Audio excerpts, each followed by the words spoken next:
नमस्कार मंडळी, दरियास किचनमध्ये पुन्हा एकदा मनापासून तुमचं स्वागत आहे. सर्व कसे आहेत? आय होप सर्व मस्त आणि मजेत असणार.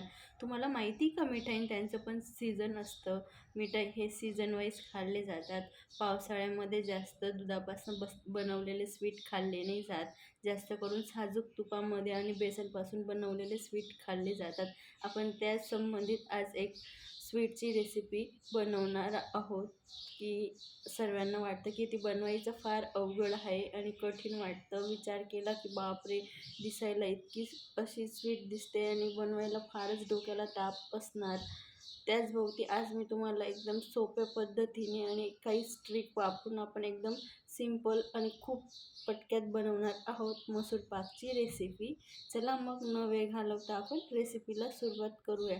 मसूर पाकाला जास्त साहित्य वगैरे काही लागत नाही.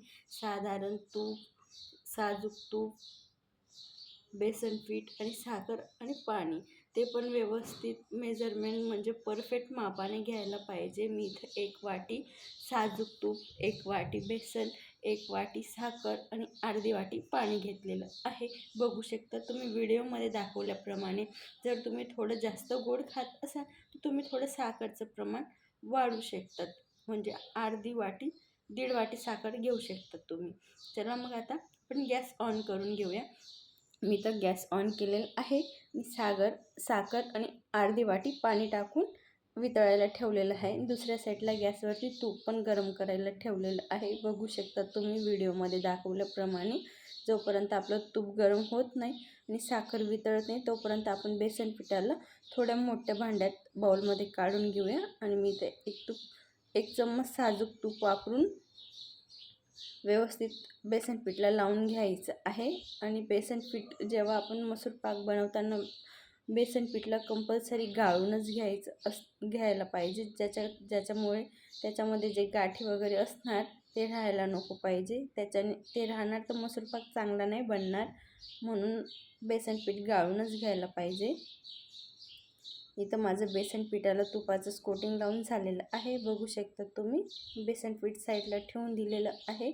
आता आपण साखरेची 1 तारची चासणी व्हायला पाहिजे, 1 तारचा पाक व्हायला पाहिजे. बघू शकता तुम्ही, आपली साखर ऑलमोस्ट वितळून झालेली आहे. आता आपण चेक करून घेऊया आपला 1 तारचा पाक होतोय का. मी तर वाटीत पाणी घेतलेलं आहे. बघू शकता तुम्ही.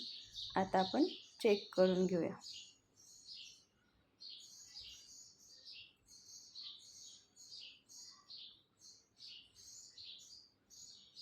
1 तारचा पाक झालेला आहे. बघू शकतात. आपल्याला ओव्हर कुक होऊ द्यायचा नाही आहे. ओव्हर कुक तर झाला की आपला मसूर पाक खूप कडक होईल आणि तो तोंडात टाकताच विरघळणार नाही. त्याच्यासाठी ही प्रोसिजर फार लवकर करायची. 1 तारचा पाक झाला की गॅस कमी करून लगेच बेसन पीठ ॲड करायचं आहे. आणि हे मंद फ्लेमला करायचं आहे. बेसन पीठ ॲड करून पटापट ते बेसन पीठ पाकेमध्ये मिक्स करून घ्यायचं आहे. एकदम व्यवस्थित, त्याच्यात गाठी नको राहायला. बघू शकता तुम्ही व्हिडिओमध्ये दाखवल्याप्रमाणे. जर तुम्ही या ट्रिक वापरून केला मसूर पाक तर खूप छान बनणार. जर तुम्ही फर्स्ट टाइम पण ट्राय करणार ना तरी पण खूप मस्त बनणार.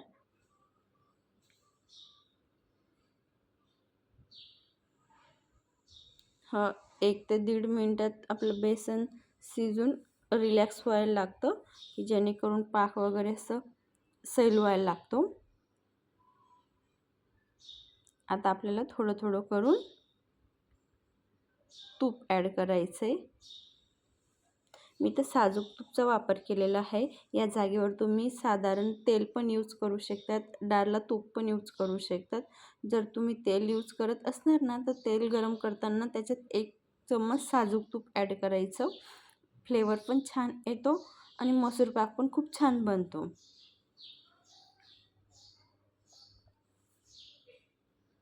आपल्याला थोडं थोडं तेल टाकत जायचं आहे. हे सर्व मंद फ्लेमला करायचं आहे. जास्त हाय पण नाही आणि जास्त लो पण नाही, मीडियम फ्लेमला.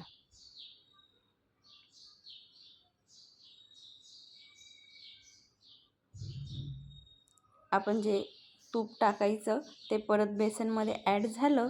परत अजून त्याला मिक्स करत जायचं आहे. दिसायला नको पाहिजे. परत अजून तसंच करायचं आहे. असं करून थोडं थोडं आपल्याला सर्व तूप याच्यात ॲड करायचं आहे.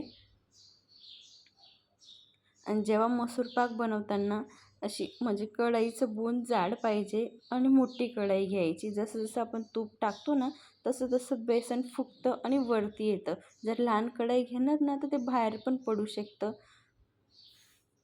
त्याच्यासाठी इथं मोठी कढईचा वापर करायचा आहे. बघू शकतात किती छान फुलतं आहे.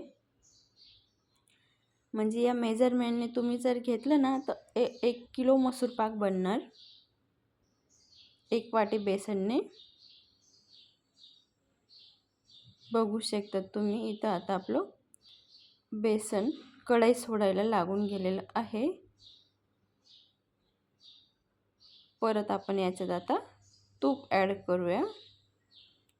बघा असं फ्लफी होतं आहे, फुगतं आहे. जसं जसं फुगेल ना तसं तसं त्याला जाळी खूप छान पडणार. इथं मला ज्या भांड्यात मसूर पाक सेट करायचा आहे मी त्याला तूप लावून घेते. ही प्रोसिजर आता खूप पटापट करायची. गॅसपासून 1 मिनिट पण इकडं तिकडं कुठं जायचं नाही आहे. नाहीतर मग हा मसूर पाक जिथं राहील तिथंच सेट होऊन जाईल. हा झालेला आहे. ते नेमकं कसं चेक करायचं बघू शकता तुम्ही. इथं मी वाटीवरती थोडं पीठ घेतलेलं आहे बेसनचं. बघा ते आपोआप गोळी होते त्याची. म्हणजे इथं आपलं मसूर पाक रेडी आहे वडी वळण्यासाठी. आणि दुसरी स्ट्रिक कढई सोडायला लागून जातो जेव्हा होतो तेव्हा. इथं जास्त प्रेस करायचं नाही, नॉर्मल सेट करून घ्यायचे. आणि वरून जे तुम्हाला ड्रायफ्रुट्स वगैरे टाकायचे असणार तर ठीक, नाही तर नाही टाकले तरी चालेल. इथं आपण अर्धा तासासाठी सेट करायला ठेवून देऊ. त्याच्यानंतर मी तुम्हाला अर्धा तासानंतर कट करून दाखवते. बघू शकतात अर्धा तासानंतर पण थोडं गरमच आहे. तुम्ही 1.5 ते 2 तासासाठी रेस्ट करायला ठेवू शकतात. पण मला व्हिडिओमध्ये दाखवायचं होतं म्हणून मी अर्धा तासात कट केलेलं आहे. बघू शकतात तुम्ही आपला मसूर पाक इथं बनवून झालेला आहे. खूप छान जाळी पडलेली आहे आणि सेम मार्केट स्टाईल आहे. याच्यात तुम्ही फूड कलर पण ॲड करू शकतात. कशी वाटली आजची रेसिपी कमेंटमध्ये नक्की सांगा. जाता जाता चॅनलला सबस्क्राईब करा. या पद्धतीने तुम्ही पण मसूर पाक नक्की ट्राय करून बघा. परफेक्ट बनणार तुमचा पण पहिल्याच प्रयत्नांमध्ये. आजची रेसिपी कशी वाटली कमेंटमध्ये नक्की सांगा. अशाच छानशा रेसिपीसोबत भेटूया. तोपर्यंत धन्यवाद.